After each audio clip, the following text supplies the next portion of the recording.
Hello everyone, welcome you all at the MS tutorial. Hope you all doing good. तो अभी आरजेपीवी ने अपने official website पे 15th of सितंबर से जो आपका एग्जामिनेशन होने वाला है 1 से लेके 7th सेमेस्टर तक के बैक वालों का B tech, B pharma, MCA, M Tech, ME इन सब का, ठीक है। अब देखो इसमें स्पेशली मैं बोल रहा हूँ डी फार्मा वाले का या फिर पॉलिटेक्निक वाले या डिप्लोमा वाले किन्हीं का एग्जाम नहीं है, सिर्फ और सिर्फ ये ग्रेजुएशन लेवल वाला जो स्टूडेंट है उन लोगों का एग्जाम है। ओके, और रेगुलर और फाइनल जो सेमेस्टर के स्टूडेंट है 8 सेमेस्टर हो गया, उनका जो है ये रेगुलर स्टूडेंट का भी एग्जाम है। ओके, जो ऑनलाइन एग्जाम नहीं दे पाए थे 24 ऑफ अगस्त से, उनका ये ऑफलाइन एग्जाम में लास्ट चांस है, अपियर होके अपना रिजल्ट बना लो। ओके, तो अभी जो है आंसर शीट कैसे अपलोड करना है आपको लिख के, क्योंकि आप सबको पता हो कि ऑफलाइन एग्जाम हो रहा है और ओपन बुक एग्जाम है, और इसके रिगार्डिंग मैंने ऑलरेडी 2 से 3 वीडियो बनाया हुआ है कि कैसे आपको क्या गाइडलाइंस होगा, कैसे आपको क्वेश्चंस एंड ऑल मिलेंगे, कैसे आंसर शीट बनाना है और पीडीएफ स्कैन करके आपको आंसर शीट अपलोड करना है। ठीक है, तो उसके रिगार्डिंग एक और स्टेप अभी इंफॉर्मेशन आया है रिगार्डिंग कि कैसे आपको अपना पीडीएफ स्कैन करने के बाद कहाँ पे अपलोड करना है, और अपलोड करने के लिए आपको कुछ लॉगिन वगैरह करना पड़ेगा, आपको रजिस्ट्रेशन करना पड़ेगा आरजेपीवी के वेबसाइट पे। ओके, तो उसी के रिगार्डिंग अभी आरजेपीवी ने एक गाइडलाइंस जारी किया है कि कैसे आपको रजिस्ट्रेशन करना है और किस तरह से आपको जो है अपना अपलोड करना है, और इसमें थोड़ा बहुत उन्होंने ये भी बताया कि आंसर एंड ऑल कैसे लिखना है, आपको कितने पेजेस में लिखने हैं, तो वो सब कुछ यहाँ पे डिटेल में उन्होंने बताया। ओके, तो इस वीडियो में मैं कंप्लीट यही सब डिस्कस करूंगा, बट यस आपको अच्छे से पूरा कंप्लीट वीडियो देखना है, हड़बड़ी में करके स्किप करके वीडियो मत देखना, नहीं तो फिर आपको कंफ्यूजन होता है और फिर आप मुझे कमेंट बॉक्स में ऐसे सिंपल सिंपल क्वेश्चन करते हो जिसको मैंने ऑलरेडी वीडियो में डिस्कस किया होता है। ठीक है, तो आप वीडियो पूरा देखें, 5 से 10 मिनट अपना निकाल लो, एक बार अच्छे से वीडियो देख लो, श्योर हो जाओ और फिर अपना एग्जाम का प्रिपरेशन करते रहो, कोई भी कन्फ्यूजन आपके माइंड में नहीं रहेगा। ठीक है,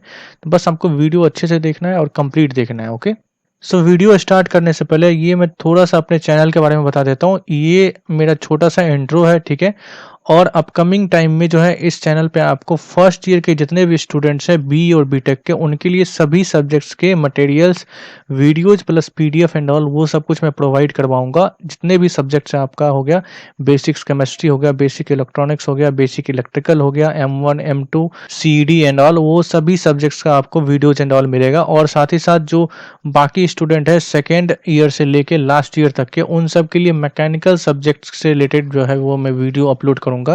और साथ ही साथ मैं इस चैनल पे एमसीक्यू क्वेश्चन, न्यूमेरिकल्स क्वेश्चन भी GATE ESC and all exam के लिए अपलोड कर रहा हूँ। ऑलरेडी मैंने कुछ सब्जेक्ट के अपलोड किए हैं और अपकमिंग डेज में और करूँगा। ठीक है, और इंटरव्यू क्वेश्चन का भी सीरीज मैंने स्टार्ट किया है, तो ये भी अपलोड होता रहेगा टाइम टू टाइम। ओके, तो अगर आप मैकेनिकल इंजीनियर है तो definitely this channel is beneficial for you, so make sure you subscribe the MS tutorial.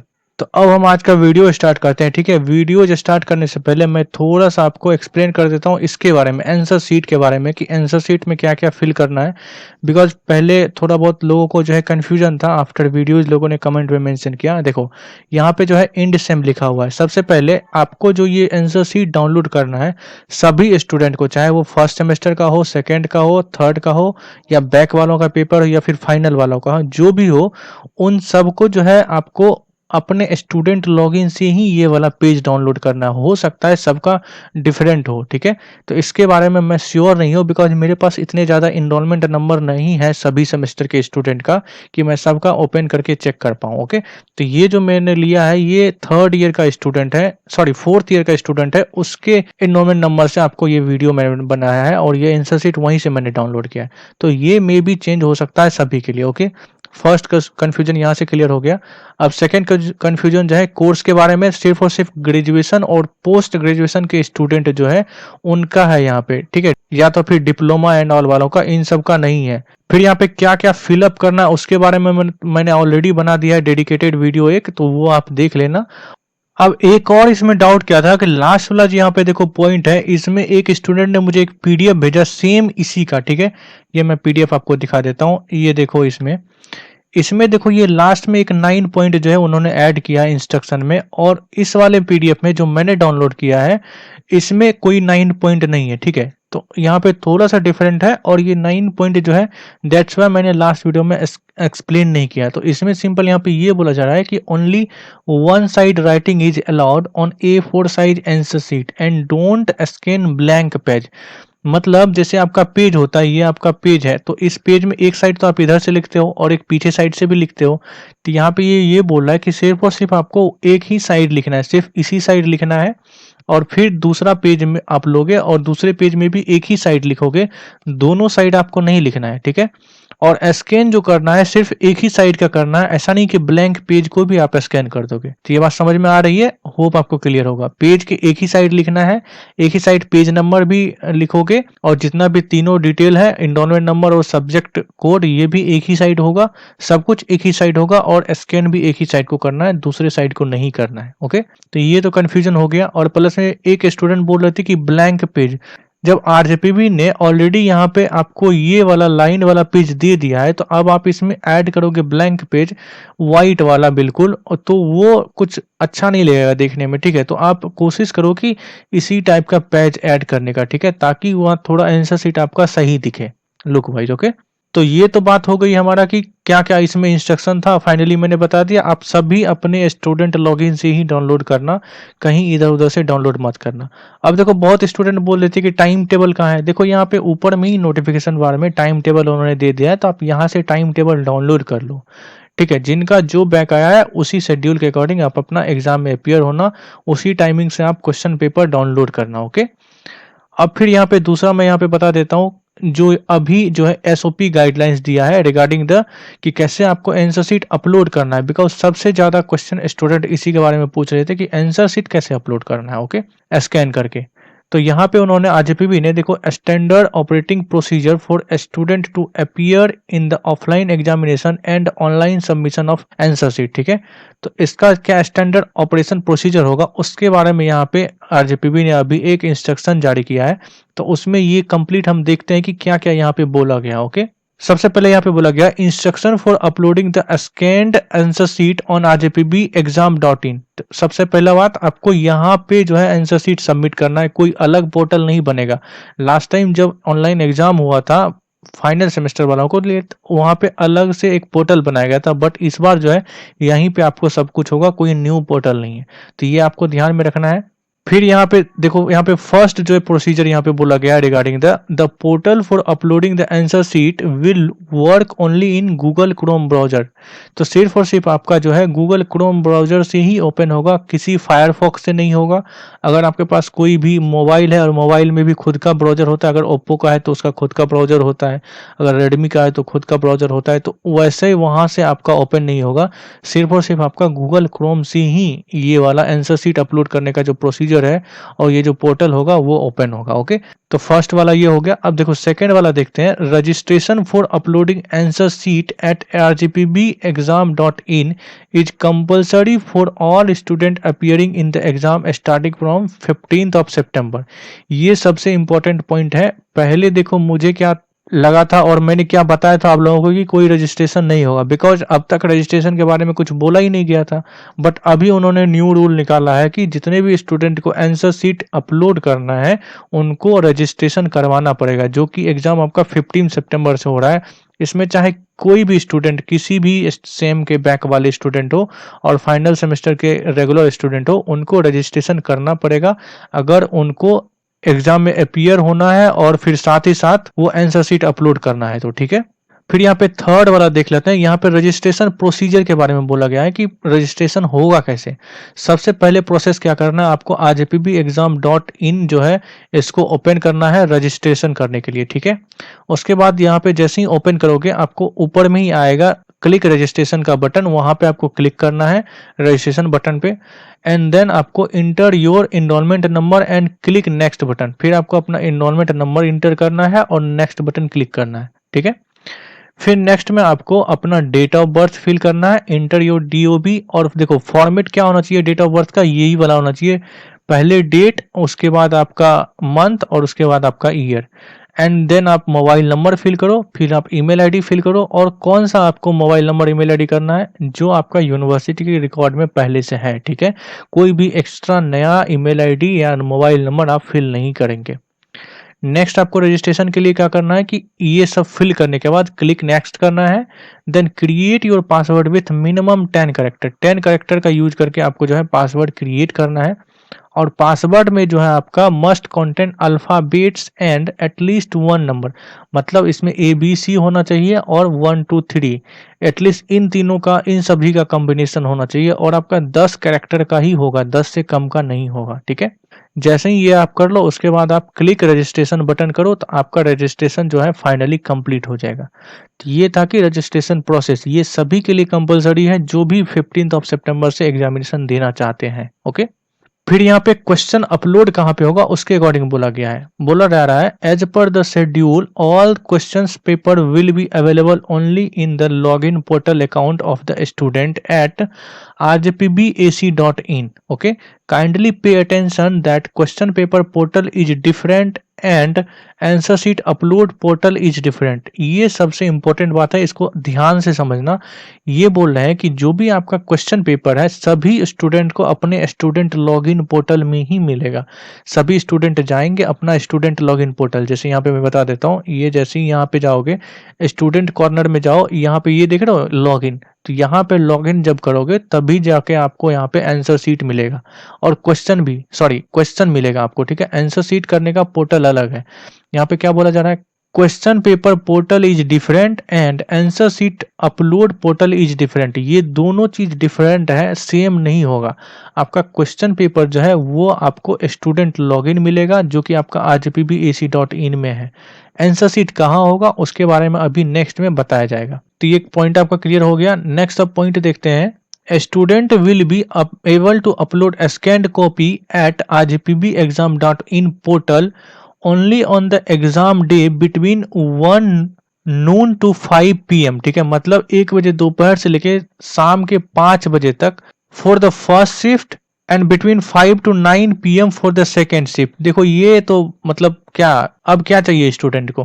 पहले एग्जामिनेशन के लिए क्या बोला गया था, जो भी गाइडलाइंस आया था कि 10 बजे से 1 बजे तक आपका एग्जाम होगा और इसी 3 घंटे में आपको सब कुछ सबमिट करना है, स्कैन भी करना है और सबमिट भी करना है। अब देखो यहाँ पे उन्होंने क्या बोल दिया, 1 बजे से लेके 5 बजे, दोपहर 1 बजे से 5 बजे तक, मतलब आपके पास 5 घंटे का टाइम है। आप पेपर लिखो, अच्छे से स्कैन करो पेज वाइज, आराम से आप सबमिट करो, कोई जल्दीबाजी नहीं है। ठीक है, उसी तरह जिनका इवनिंग में है उनके लिए जो टाइमिंग दिया गया है, इवनिंग वालों का क्या होगा, 2 से 5 तो पेपर ही होगा। ओके, और 5 से लेके 9 बजे का टाइम रहेगा उनके पास, 4 घंटे का उनके पास टाइम रहेगा क्या, सबमिट करने का, आंसर सबमिट करने का। तो समझ रहे हो आपके पास टोटल एग्जामिनेशन का टाइम कितना हुआ, 3 घंटे। तो आपका 2 से 5 3 घंटे का टाइम ये हो गया, 4 घंटे का ये, टोटल 7 घंटे हैं आपके पास। अब आप इस बीच में कॉपी लिखो या कुछ भी करो, उसको आरजेपी को थोड़ी पता है कि आप क्या कर रहे हो, बट आपको क्या करना है, सबमिट करने का। जो सेकंड शिफ्ट वाला है उनके लिए 9 बजे का टाइम है नाइट के, और जो मॉर्निंग शिफ्ट वाला होगा, फर्स्ट शिफ्ट वाला है, उनके पास शाम के 5 बजे तक का टाइम है आंसर शीट सबमिट करने के लिए। मतलब टोटल 7 आवर्स का टाइम दिया गया है सभी स्टूडेंट को। ठीक है, तो आराम से राइटिंग बैठा के लिखो, कोई जल्दीबाजी नहीं, कोई कुछ नहीं, एकदम अच्छे से क्वेश्चन ढूंढना गूगल से या फिर बुक से, जहां से मिल पाए, और अच्छे से राइटिंग बैठा के लिखना। मार्क्स जो आना होगा वो तो आएगा ही, ये सबको पता है, जनरल मार्किंग है। ठीक है, फिर यहाँ पे नेक्स्ट ऑप्शन दिया गया है, on the exam day as per the time table. ठीक है, student should log in to the rjpbexam.in portal using their enrolment number and password created at the time of the registration. अब देखो, जिस दिन exam है आपका schedule में, उस दिन आपको क्या करना है, स्टूडेंट को लॉगिन करना होगा rjpbexam.in पोर्टल पे, क्या यूज करके, अपना इनरोलमेंट नंबर एंड पासवर्ड जो उन्होंने क्रिएट किया होगा रजिस्ट्रेशन के टाइम पे, पहले वाला इनरोलमेंट नंबर और पासवर्ड नहीं, जो आपने रजिस्ट्रेशन के टाइम पे क्रिएट किया है वो वाला करके आपको लॉगिन करना है। ओके, फिर यहाँ पे बोला जा रहा है, after logging into the rjpbexam.in an upload button will be seen to upload the scanned answer sheet. जैसे ही आप लॉगिन करोगे, ये वाला लॉगिन कब करने के लिए बोल रहा है, एग्जामिनेशन के बाद। ठीक है, जब आप एग्जामिनेशन दे दोगे एज पर टाइम टेबल और आपको आंसर शीट अपलोड करना होगा, तो उस समय आपको अपने इनरोलमेंट नंबर और रजिस्ट्रेशन नंबर से लॉगिन करना है rjpbexam.in पे। और उसके बाद यहाँ पे बोला जा रहा है, the scanned answer sheet in a single file in PDF format. आप स्कैन करके एडोब स्कैनर से या फिर कैम स्कैनर से उसको PDF फॉर्मेट में कन्वर्ट कर लेना, page number wise. All the paper code as filled in the exam form and corresponding upload button will be visible, of which only one button will be active on the exam day as per time table with in the mention time limit. इसका मतलब जैसे मान लो किसी का 5 paper है back में, ठीक है, या 3 पेपर बैक है, तो वहां पे सभी का ऑप्शन दिखेगा, ठीक है, सभी का अपलोड आंसर शीट का ऑप्शन दिखेगा, लेकिन आपका वही वाला आंसर शीट वाला एक्टिव रहेगा जो शेड्यूल के अकॉर्डिंग जो वाला आपका एग्जाम है। तो वहीं पे आपको अपलोड पे टच करना है, अपना पीडीएफ फॉर्मेट को सबमिट करना है और अपलोड कर देना है, ठीक है। सिंपल सा प्रोसीजर है, कुछ भी घबराना नहीं है, ओके। फिर यहाँ पे बोला गया only one file in PDF format is allowed to upload the answer sheet of each subject, ठीक है। एक सब्जेक्ट के लिए सिर्फ और सिर्फ आपको एक ही पीडीएफ फाइल सबमिट करना है। ऐसा नहीं कि आप अपने आंसर शीट को 2 पीडीएफ फाइल में बनाया हो और दोनों अपलोड कर रहे हो, नहीं, आपको एक ही पीडीएफ फाइल में कंप्लीट आंसर शीट को स्कैन करना है, ओके। फिर यहाँ पे बोला जा रहा है first page of the scan document should be the same page downloaded from the university portal. ये मैंने पहले भी आपको बताया है और अभी भी बता रहा हूँ, यूनिवर्सिटी भी आपने गाइडलाइंस में बोल रही है। rjpb.ac.in से आप डाउनलोड करोगे, वही वाला अपने को जो है फर्स्ट पेज में डाउनलोड करना है और स्कैन करना है। कोई दूसरा पेज नहीं होना चाहिए और सभी स्टूडेंट अपने ही स्टूडेंट लॉगिन से करो, किसी और से मत लेना, किसी और से नहीं टिपना, सबका अलग अलग हो सकता है, ओके। फिर यहाँ पे बोला जाए do not staple the answer sheet को स्टेपल नहीं करना है। स्टेपल क्यों करना है भाई, आराम से आप पेज पे आंसर शीट लिखते जाओ और उसको साइड में रखते जाओ पेज नंबर वाइज, ठीक है। आपके पास 7 घंटे का टाइम है, स्टेपल एंड ऑल करके आप पेज मत खराब करना। और यहाँ पे फिर से बोला गया only one side of writing is allowed on A4 ruled, ठीक है, विथ लाइन आंसर शीट। यहाँ पे देखो उन्होंने बता भी दिया कि विथ लाइन वाला आंसर शीट होना चाहिए। जो भी स्टूडेंट ये पूछ रहे थे कमेंट बॉक्स में कि ब्लैंक पेज यूज करें या नहीं, वो नहीं करो। यहाँ पे आरजेपीबी ने डायरेक्टली बोल दिया है विथ लाइन, ठीक है। और मैंने भी आपको थोड़ी देर पहले बताया। और ये बोल रहे हैं कि सिर्फ वन साइड में, आपको पेज के दोनों साइड नहीं लिखना है, एक ही साइड लिखना है और एक ही साइड को स्कैन भी करना है, ओके। फिर यहाँ पे बोला जा रहा है candidate must scan the answer sheet using the document scanning app, ठीक है। If student is using a smartphone to scan answer sheet, देखो उनके पास जो है एडोब स्कैनर, इससे कर लो, या तो फिर गूगल ड्राइव स्कैनर, या तो फिर document scanner made in India, Microsoft Office Lens और any app which suits you which provides clear scan of answer sheet. किसी भी ऐप से आप स्कैन करो, उनको कोई फर्क नहीं पड़ता। यहाँ पे खुद उन्होंने 3 4 5 ऐप्स के नाम लिख दिए हैं, तो मैटर नहीं करता। आप आराम से लिखो और स्कैन करके किसी भी ऐप से क्लियरली बस उनको स्कैन होना चाहिए, क्लियरली विजिबल होना चाहिए और पेज नंबर वाइज होना चाहिए, दैट्स इट, ओके। फिर यहाँ पे उन्होंने बोला है student using physical scanner must ensure that scanning resolution should not exceed more than 300 DPI, ठीक है। ये सब चीज ध्यान नहीं देना है, वो हो जाएगा अपने आप। अगर आपका फाइल ज्यादा होगा तो आप कंप्रेस एंड ऑल कर देना, बट आप देखना कि विजिबल है या नहीं, ठीक है। फिर उसके बाद यहाँ पे बोला है कि if student is not able to upload the file online using rjpbexam.in platform then kindly submit the hard copy to nearest rjpb exam centre as per guideline, ठीक है। तो आप नियरेस्ट rjpb एग्जाम सेंटर में भी जाके upload कर सकते हो, आपके पास 7 आवर्स का टाइम है। वहां पे आप अपलोड करोगे, A4 साइज इन्वेलप लेके जाना, इन्वेलप ऐसा नहीं कि छोड़ देना, इन्वेलप लेके जाना, उसमें अपना आंसर शीट डाल देना और आपको वहां पे एक रिसिप्ट मिलेगा, ठीक है, वो रिसिप्ट ले लेना। फिर यहाँ पे बोला जा रहा है number of pages in answer sheet should be 20 page approx, ठीक है। तो नंबर ऑफ पेजेज यहाँ पे बोल दिया उन्होंने कि 20 पेज होना चाहिए अप्रोक्सीमेटली। अप्रोक्सीमेटली का मतलब ये हुआ कि आप ज्यादा भी डाल सकते हो, कोई दिक्कत नहीं है, तो बट हाँ 20 पेज तो आपका होना ही चाहिए, ओके। फिर यहाँ पे उन्होंने बोला rough work should be done separately. आप रफ वर्क को नहीं उसमें ऐड करोगे, वो आप सेपरेट कर सकते हो, कोई दिक्कत नहीं है। Which should not be uploaded under the main answer sheet, वो आपको अपलोड नहीं करना है, ओके। फिर यहाँ पे बोला गया है कि kindly ensure that single PDF file should contain all pages of answer sheet of that particular shift. ये सेम बात उन्होंने बोला कि एक ही पीडीएफ साइज में आपको सारे पेजेस को ऐड करना है, अलग अलग नहीं करना है। फिर नेक्स्ट पॉइंट है यहाँ पे ensure that scanned answer sheet should be clearly visible in laptop desktop technically minimum 75 DPI। Try to keep the file size of a scanned PDF file at lowest for faster upload, but it should be clearly visible, ठीक है। आप उसको compress कर सकते हो, लेकिन आप उस PDF को इतना कंप्रेस मत कर देना कि वो क्लियरली विजिबल ही ना हो। आप लैपटॉप के स्क्रीन पे खोल के देख लो क्लियरली वो विजिबल है या नहीं, या तो फिर फोन में भी देख सकते हो, कोई इशू नहीं है। बट वो क्लियरली विजिबल होना चाहिए और उसका जो साइज है 50 MB पर पेपर से कम होना चाहिए। मतलब अगर आपका एक शिफ्ट में 12 से लेके 10:30 से लेके 1 बजे तक पेपर है, उसमें मान लो आपने 32 पेज का लिखा, ठीक है, तो आपका 50 MB का होना चाहिए टोटल स्कैन करने के बाद। बहुत है, MB का साइज बहुत है, ज़्यादा नहीं है, इतना MB का होगा भी नहीं आपका 50 MB, तो इसी के अंडर ही होना चाहिए, कोई दिक्कत नहीं है। फिर यहाँ पे उन्होंने बोला use of blue pen is compulsory to write answer. अब सिर्फ और सिर्फ आप ब्लू पेन से ही आप आंसर राइट करोगे, कोई भी लाल कलम या फिर लाल पीला एंड ऑल नहीं करोगे कलरफुल, सिर्फ और सिर्फ ब्लू पेन यहाँ पे चलेगा। ओके, फिर यहाँ पे बोला गया है if the candidate has submit the answer sheet then he she can not upload the answer sheet in the same exam again. एक बार आपने अपलोड कर दिया तो फिर आप उसको चेंज नहीं कर सकते, उसको ध्यान देना, अच्छे से अपलोड करना और जो PDF आप बनाओगे वही अपलोड करना। बिकॉज लास्ट टाइम जब फाइनल सेमेस्टर वालों का एग्जाम हो रहा था, वहाँ पे एडमिट कार्ड का PDF अपलोड करना था, तो बहुत सारे स्टूडेंट जल्दी जल्दी में कुछ और ही PDF में अपलोड कर दिए थे, ठीक है, किसी ने रिज्यूम में अपलोड कर दिया था, किसी ने कुछ, तो आप ऐसा गलती मत करना, सावधानी से करना। ओके, फिर यहाँ पे बोला रहा है कि mock drill for uploading the test answer sheet will be conducted on 14th of September as per above instruction.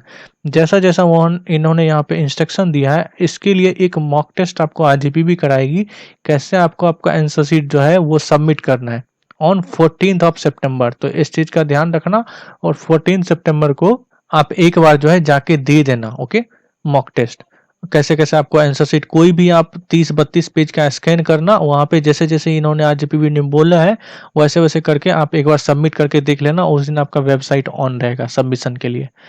तो ये आपका कंप्लीट प्रोसीजर था, स्टैंडर्ड प्रोसीजर जो भी था। तो सबसे पहले आपको देखो करना क्या है, आपको ये पहले पता होना चाहिए कि आपका कौन सा बैक पेपर है, ठीक है। आप अपना स्टूडेंट पोर्टल खोलो, वहाँ पे जाके आंसर शीट का फर्स्ट पेज डाउनलोड करो, आप टाइम टेबल अपना निकालो, टाइम टेबल डाउनलोड करके रख लो, कौन सा पेपर है आप अपना टाइम देख लो, डेट देख लो, उसी दिन आपको क्या करना है, स्टूडेंट लॉगिन को ओपन करना है इनरोलमेंट नंबर से, वहाँ पे आपका क्वेश्चन रहेगा, ठीक है, क्वेश्चन आपको लेना है। 3 आपके पास जो है 12 से लेके 1 का टाइम दिया है, लेकिन अब उन्होंने बोला है कि 7 घंटे, मतलब जिनका फर्स्ट शिफ्ट में है वो 5 बजे इवनिंग तक और जिनका सेकंड शिफ्ट में है वो 9 बजे शाम तक उनके पास टाइम है पेपर सबमिट करने का। तो 7 घंटे का टाइम है, आप आराम से 7 घंटे में लिखो, अच्छे से PDF को किसी भी ऐप से स्कैन करो और जो है स्कैन करने के बाद RGPB के वेबसाइट पे जो आप रजिस्ट्रेशन नंबर बनाओगे, रजिस्ट्रेशन करोगे नया पोर्टल पे, वहाँ पे जाके आपको सबमिट करना है।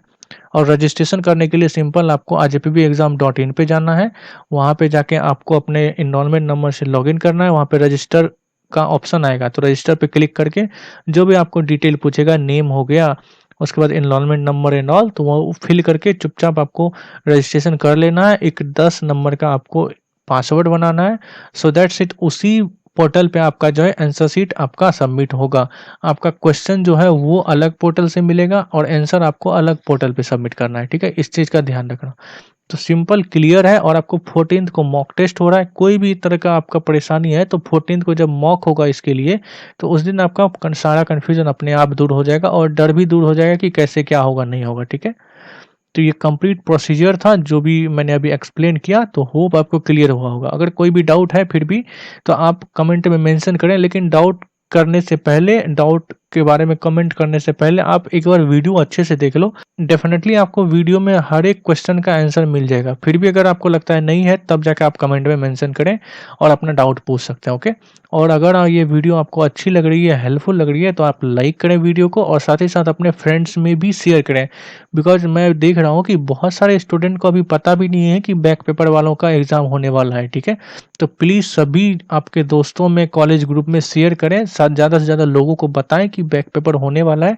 जो भी स्टूडेंट है वो अपना एग्जाम दे लें, क्योंकि बहुत सारे स्टूडेंट अभी भी गलतफहमी में है कि जनरल प्रमोशन मिलने वाला है, तो ऐसा कुछ नहीं है। सभी बैक पेपर का एग्जाम हो रहा है और सभी अपना देते हैं, और इन सब पेपर के बाद जो है हो सकता है डिप्लोमा वालों का भी नोटिफिकेशन आए। Okay, so all the best for your examination, अच्छे से प्रिपेयर करो and do well in the exam. Thank you so much and good luck.